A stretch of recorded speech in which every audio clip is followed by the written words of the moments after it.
How to fix issues with WooCommerce email not sending error. Now in this quick video, I'm going to show you how you can fix issues with your WooCommerce email not sending error.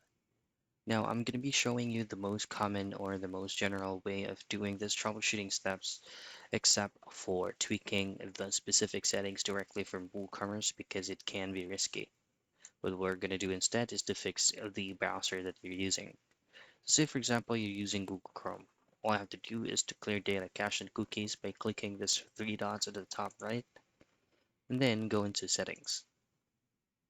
Once you're on settings, at your left side, just simply choose on privacy and security. And here, scroll down a bit, and then choose on delete browsing data. Once you selected this, make sure to choose this last hour or last 15 minutes, or you can go in more, and choose on all time. Make sure to tick all these boxes right here, and then before you click on delete data, ensure that all the browse that you have used into this browser, you remember all of those credentials like your username and password, because it will log you out automatically. Hit on delete data, refresh the page, and try to resend the email once again.